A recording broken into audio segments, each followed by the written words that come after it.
Hello, this is Matt on the Moon Lambo channel. Who wants some bombshell news? Something was uncovered by an XRP community member this morning named Stefan Huber, and he wrote the following.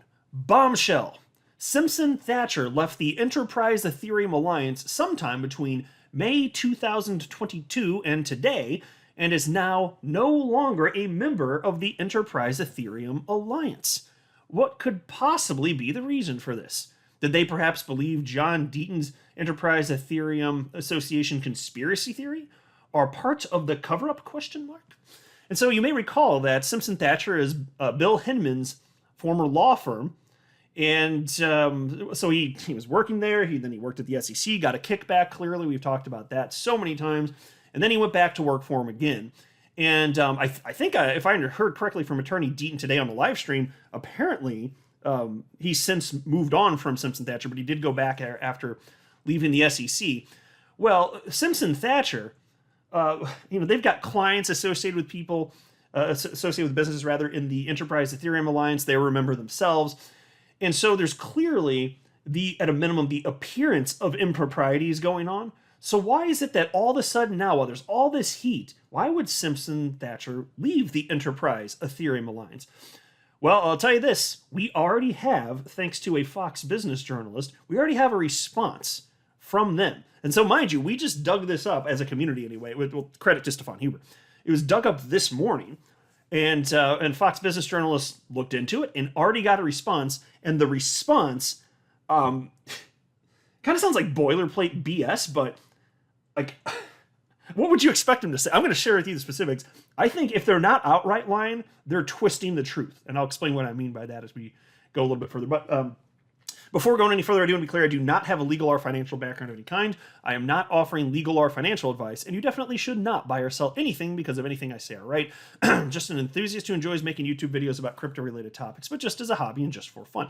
And so you can see right here, this is the list of Enterprise Ethereum Alliance members. And you can see here under S, there's no Simpson Thatcher there, so that's the new one. But if you go to the Wayback Machine, which is now on your screen, you can see that they were listed there. So what gives? Why aren't they there anymore? Kind of interesting, right? And Eleanor Turret with Fox Business also found it interesting. She wrote, interesting find. I have reached out to Simpson Thatcher for comment on this. And I'm going to circle back around to this in just a minute or two. But that was just around 11 a.m. this morning, Central Standard Time. And she actually got a response, which is pretty awesome. I wasn't sure if she was going to get one at all. Well, she didn't know if she was either, frankly. My fellow XRP YouTuber Crypto Eddie responded to this whole thing and wrote the following. The expectation of profit is clear enough. According to Professor Levitin of Georgetown University, stakers get rewards. And so here's a quote from Professor Levitin, which is from July 24th, so just a couple days ago. And he wrote, something no one is talking about. After the merge, there will be a strong case that Ether will be a security. The token in any proof-of-stake system is likely to be a security.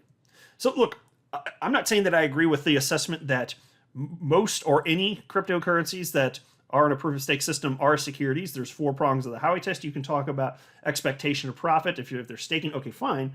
There can be an expectation of profit without that, though. So I'm not sure how much that fundamentally changes. Maybe it does to some degree a little bit. Okay, fine. I guess I can cede a little bit of ground there, but not much.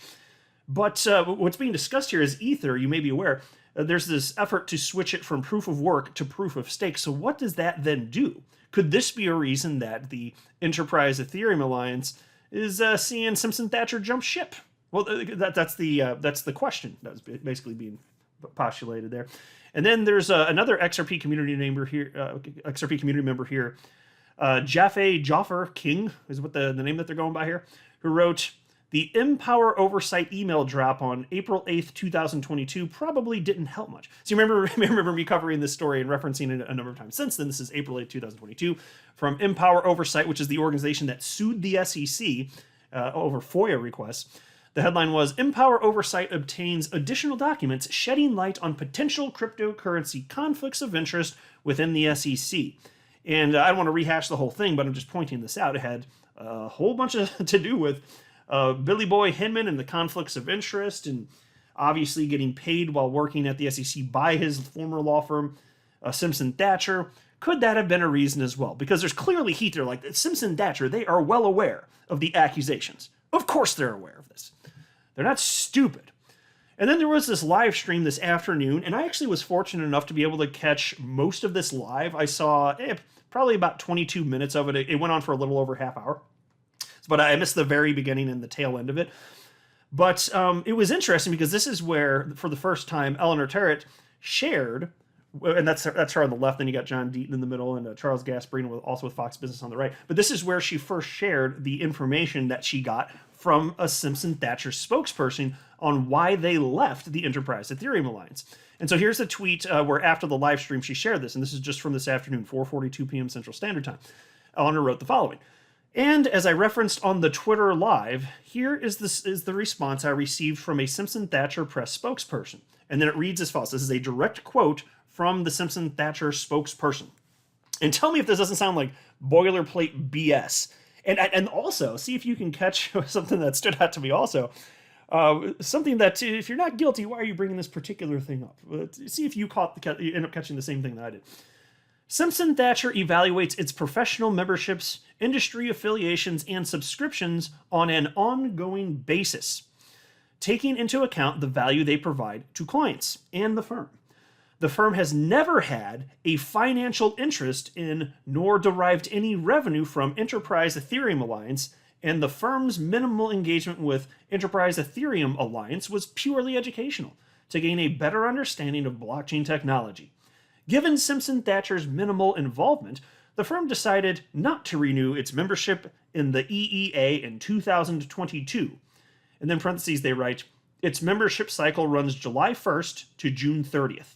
And then it continues, and the spokesperson then wrote, and therefore Simpson Thatcher is no longer a member of Enterprise Ethereum Alliance. So did you catch the part? There's one part that really jumped out the first time I heard that. Did it jump out to you? It's the part where they stated here, and this is in writing, the firm has never had a financial interest in nor derived any revenue from EEA. Then nobody said that? Like, what's the guilty person say? Like, bringing up something that what I didn't say you did that. Did you she didn't ask that. Eleanor Terrett didn't ask you that, right? Not that I'm aware of anyway. Did she ask if you had a financial interest? If so, it would make a little bit more sense. But that's not anything that was divulged by Eleanor Terrett. I think the guilty party here is just got really defensive and just decided to point out when nobody asked, we didn't have a financial interest in the Enterprise Ethereum Alliance. Okay, well, maybe they didn't pay you. It's just an organization, right? You can be a member of the organization, right? But were there any associations that resulted in a monetary benefit? Because I think it's pretty clear the answer is yes. That's my strong suspicion anyway, right? Isn't that what we're all speculating about and have been speculating about for the longest damn time? What about your clients? And what were their interests? And this didn't monetarily, the fact that you were more likely to get clients because you were part of that organization, at least for that period of time, that wasn't a factor? Is that really true? I'm just saying I'm skeptical. I'm not going to make a firm accusation on this, but that really jumped out at me. And then Eleanor Terrett said, I asked if their withdrawal was related in any way to its membership receiving heightened scrutiny from the SEC versus Ripple lawsuit. The spokesperson said it was based on the reasoning outlined above, outlined in the statement. So, given the guilty nature of how part of that sounds, I'm thinking that it has at least something to do with what was going on in the SEC versus Ripple case and the allegations associated therein. I think that's perfectly reasonable speculation. Do you not?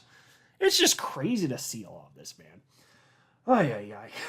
I guess I'll go ahead and wrap up there. I just wanted to give you a quick update on what's going on here because it's kind of wild stuff. It's a bombshell and the news just broke today. So there it is. It is what it is. Stuff isn't going to get less crazy. It's just going to get more crazy. I'm not a financial advisor. You should not buy or sell anything because of anything I say or write. That would be a very, very, very bad idea. Until next time, to the moon, Lambo.